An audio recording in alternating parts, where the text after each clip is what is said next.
Hello, everyone, and welcome to day 28 of me speaking what's on my mind, what's on my heart, my messages, or things of value that I believe can be useful to you. Today, we're going to be speaking about my SEA Games journey in 2013, the first time I'd ever went.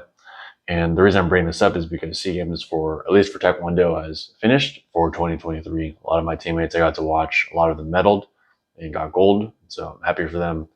And it made me think about my 2013, the first time I ever went to SEA Games and brought home the gold. So by the end of the story, you're going to understand. I want you guys to understand and take a look at all the suffering and all the hardship you're going through in life. And as long as that hardship isn't just arbitrary hardship, and it's the hardship you're enduring to work for a goal, this is going to show you the direct relation between how you can use what you're going through now to inspire you, that can give you something as a little edge, maybe a little bit later. And you're not going to know when you might need this, but I want you guys to understand and have this in your back pocket in case you guys ever run into that situation. So rewind the clock back 10 years, or back in 2013. That's actually weird to think about. That was 10 years ago. 2013, Southeast Asian Games in Myanmar. During the tournament prep for this is, earlier that year, I did really well. I won Swiss Open. Unfortunately, I didn't bring back anything for World Championships, but I did really well against the silver medalist. I ended up bringing him to sudden death. Lost that fight. He would eventually reach the silver medal by decimating everyone else, and then finally losing the finals. Did pretty well there. Earlier in 2013, after the World Championships, but before the SEA Games in December, I know I had some kind of bad ankle injury. That was for sure. Because I was worried about it. I remember getting a lot of PT while I was at the SEA Games. So I forgot how it happened, but my ankle was injured. And on top of that, as an athlete who's just starting out, most people in the Philippines get support from the family, or they're living with their family as they're training. But being a foreigner over there, I didn't ask my parents for money. I just said, I'll just live on whatever national team gets me. I don't want to be a burden to them. And so I didn't say anything about it. And so for the 3 or 4 months prior to the Southeast Asian Games, at the end of all my expenses, what was left, all I could pay for the food was ramen. So for breakfast, lunch, and dinner, I just had ramen 3 times a day. And I got creative. I mixed it up. I used different kinds of flavors with different other ones. We can mix and match whatever flavors were theirs to get, a slightly different meal than the one before. And so my daily schedule was I'd get up, do an hour and a half track workout with the team, come home, eat ramen. I think I was still going to school. Go to school, afternoon, there'd be an afternoon workout. I would do the workout, come home, eat more ramen, sleep, and then usually do some homework, and then do my evening training, come home, eat more ramen, I go to sleep. And as you can imagine, after about 2 weeks of this, you get really sick of eating ramen, and you realize it's just cardboard with flavoring. But I had another 2 months to go, so I worked my way through those 2 months. I got fight ready. My teammates are doing a good job getting me ready. And I go to the tournament, and this is the first tournament where I feel like the country's eyes are watching, because normally when you go to World Championships, Taekwondo is fairly niche, so there are people watching, but it's not like the country is watching. And then same thing when we go to Korea Open, there's some cameras in Korea, but I mean it's just Korean, because no one really that's watching you. But for the Southeast Asian Games, Southeast Asia gets really hyped for Southeast Asian Games. That is the thing to win.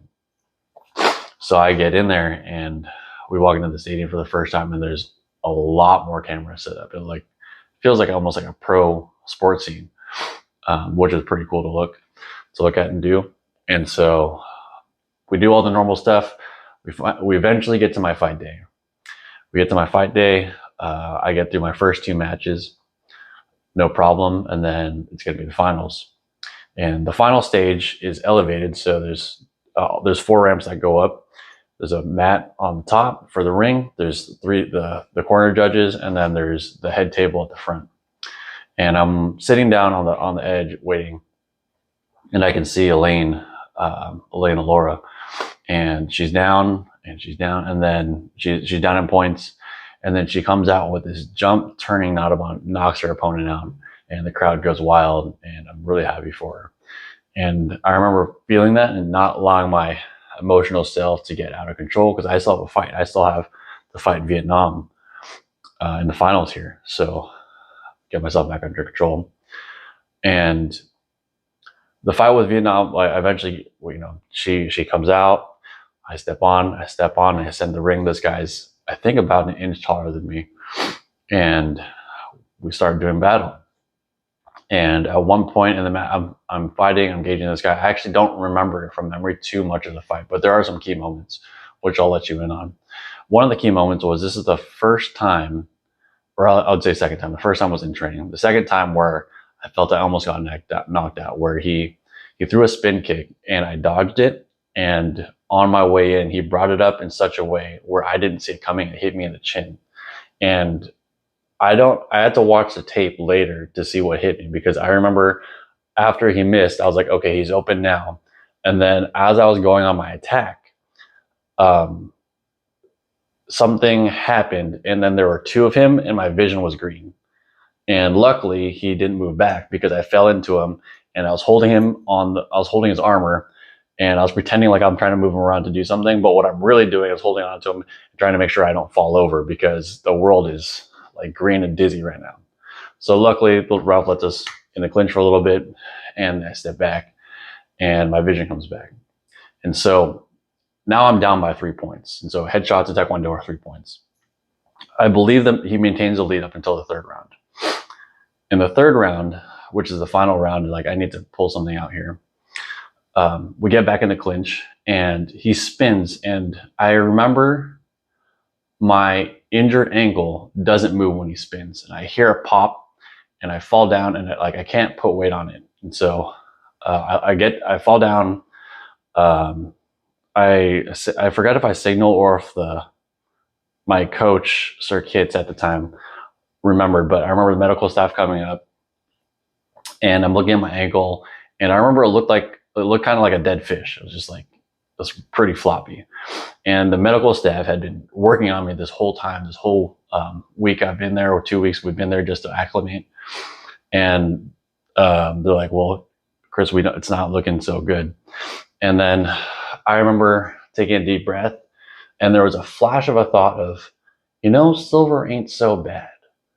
And then right after that, the thought was, you're not eating any more ramen. And it wasn't even the gold that inspired me in that moment. It was I'm not going to eat any more ramen, because in the Southeast Asian Games, if you win, there's prize money and there's a pay raise. And so I remember thinking that thought, and I looked at the doctors and I was like, tape it so my ankle can't move. And I think at this point, there's only like 20 seconds left in the third round, and I'm still down by 3.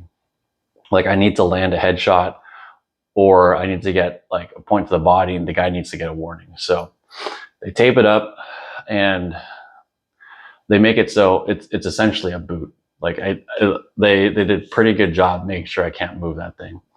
And I kind of put pressure back and forth. And when I leaned on my right, which is where I got injured, I could feel this is the foot, and I can feel a bone. Like, I could feel it. It's not fully on there. The tape's doing what it can, but I was like, okay, I can't move backwards on this.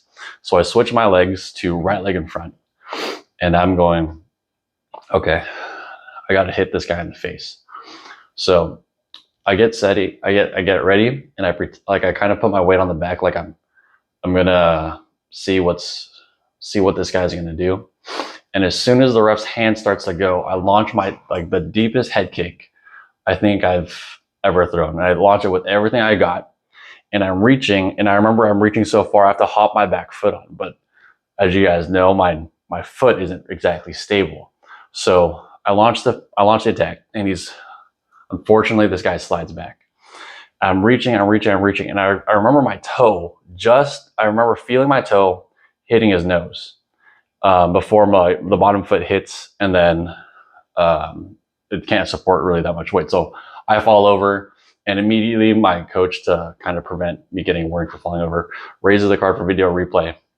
They replay the video, and after I think about a minute or two, I'm looking at the judges, trying to make sure, I'm trying to gauge whether they're leaning towards it or leaning not for it.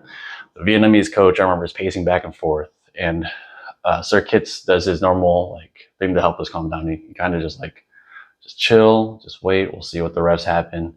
And at the very least, I'm getting a little bit of rest. So the referee comes back, and then they award me the 3 points for getting him, for tagging him in the head on the nose. And so he walks over to my coach to give back the video card. And then I'm looking over at the Vietnamese coach. And I remember this very specifically. He was very pissed, and he's doing this. And then he's stepping to the side, he's doing this. And I don't know Vietnamese, but I can almost guarantee that this, doing that and pointing directly at his player, doesn't mean go on defense. So then in my head I go, aha, there's probably not thinking defense. So this time I switch my legs, so my left leg's in front. And as soon as the ref starts the match again, I lean forward and I hit him with the front leg to the body. And at this point, there's electronic hogus, so it scores at 2 points. So now I'm ahead. And then for the rest of the match, I ran out the time. And so I ended up winning the SEA Games 2013. That January, which was 2 weeks later, I had to get surgery on my ankle. And then I had 6 months of being in the cast. So anyway, the point of me telling you guys this story is, all right, guys, I apologize. So the camera ran out of memory.